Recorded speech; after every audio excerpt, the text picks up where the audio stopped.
O eto, bigyan ko pa kayo isang DDS. No, kung nasa Pilipinas lang ako magdidemanda dito eh. O ayan, dito na tayo mga bossing. Madiin to ha. Madiin ang tama nito sa utak. Sabi ni Jenny De Pedro. Oh, Mark, pa-shoutout. Jenny De Pedro, watching from Qatar. Lagi akong nanonood sa iyo. Ayan na naman, di ba? Oh, mga bossing. Eto, kung ako nasa Pilipinas, isa ako sa magdidemanda dito. No? Madiin ho eh. Madiin ang sapak sa ulo, mga bossing. Oh, sabi, ano daw? Talo ang mga Marcos, mas maraming katarantaduhan ang DDS. Correct. Game. Ano siya sabi? Tapang-tapangan lang din to. Ano?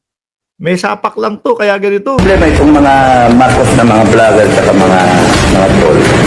Yan. Yung mga Marcos na mga vloggers at mga trolls. No? Ano daw, ano, boss? Sige sila character assassination. Sige sila bira ng bira. Nasaan ang character assassination? Nasa mga Duterte nagsimula. Di ba? Duterte ang unang sumira sa mga kay Pangulong Bongbong Marcos na wala pong katotohanan. Yung mga bangag-bangag nila, mga bossing, sila ang naniniraho. Sila ang ayaw tumigil sa paninira. Di ba? O ano gagawin nyo? Ang suggestion sana ng mga commander, patayin na lang natin yung mga yan. Sira ang tok-tok nito eh, no? Patayin na lang natin yung mga yan. Parang ano, pusa lang, ano? Wala na kayo. Wala na kayong magagawa. Ano? Kung magkasalubong yung grupo mo, Dado, at magkasalubong yung grupo ko dyan sa Pilipinas, sigurado, ubos din kayo. Di ba? Kapag may ginawa kayong masama sa amin, sigurado, ubos din kayo. Bakit to, mga kababayan? Hindi naman kami papayag.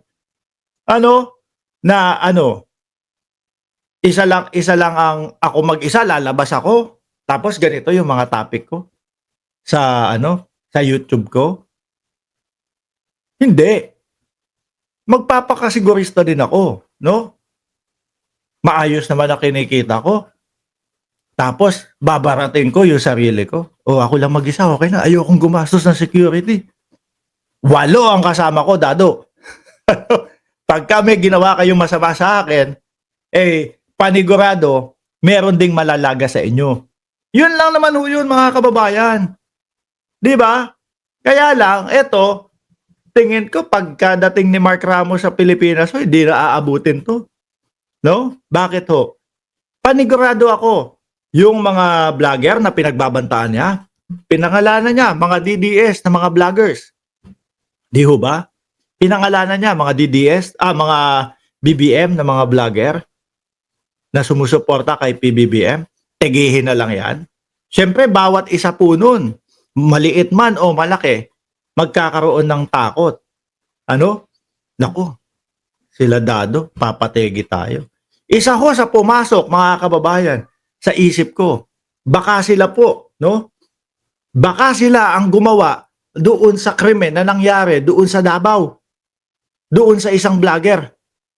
Kung sino man yung sinasabi ni Dado, mga kababayan, nakasama niya, baka sila po, baka ha? Hindi kasi natin maiaalis sa isip natin eh. Sino kaya yung bumanat doon? Sino kaya yung tumegi doon? Kay Jacob Jacob Arroyo.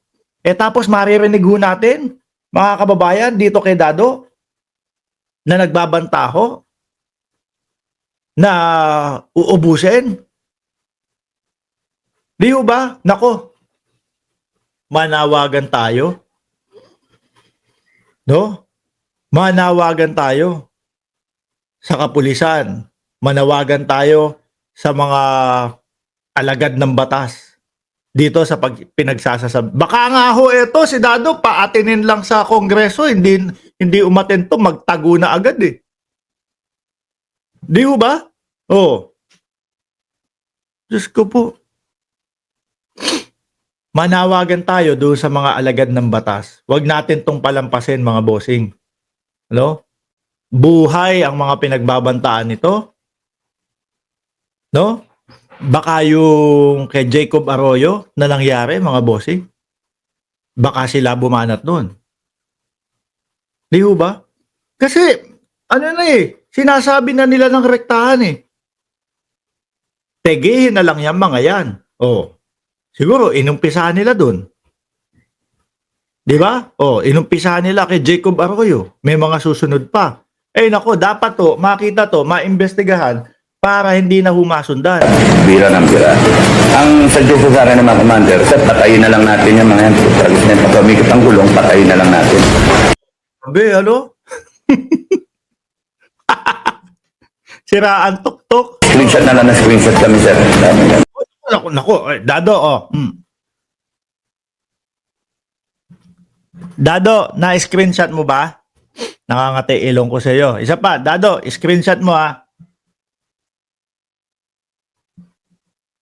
Baka hindi nyo pa din nakakuha yan. Para pag may nabawas na naman na sumusuporta kay Pangulong Bongbong Marcos na vlogger, mga kababayan. Wala na tayong ibang iisipin. Etong mga to na to. No? Para maipasa dun sa intel natin, and then, patayin na lang. They made a choice, yung Daig na daig ho. Wala. No? Daig na daig ho ang dating Pangulong Duterte. Ibang klase si Dado. Manang-mana pala. Manang-mana pala.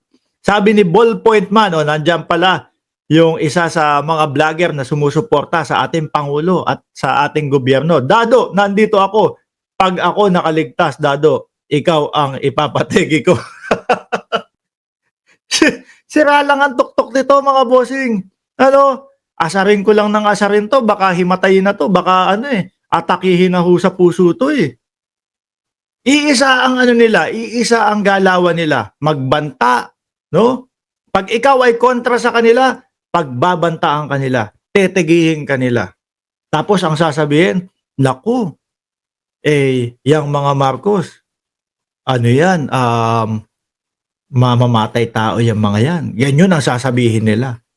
Pero sila pag gigil na, ayan na, nagbabanta na ulitin natin Dado, problema itong mga Marcos na mga vlogger at mga troll.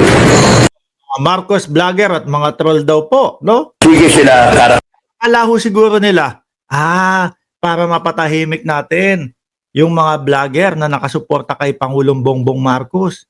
Pagbantaan natin para magsitigil na. Wala, Dado. Pinagtatawanan ka lang namin.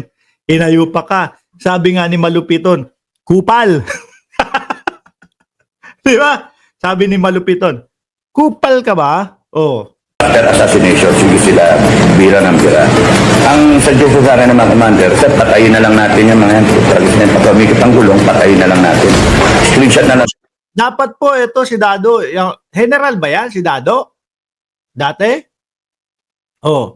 Di ba merong motovlogger na ang pangalan niya General Kamote? Sino mga nagmomotor dito? Di ba merong motovlogger na ang pangalan General Kamote? Yun nakikita ko tumutulong pa sa kapwa yun No, dapat palit sila nitong si Dado ng pangalan. Dapat si Dado ang General Kamote. Di ba dahil yung si General Kamote Kamoteng General, yun tumutulong sa kapwa yun. Etong si Dado, perwisyo sa Pilipinas to Na-screenshot kami, sir.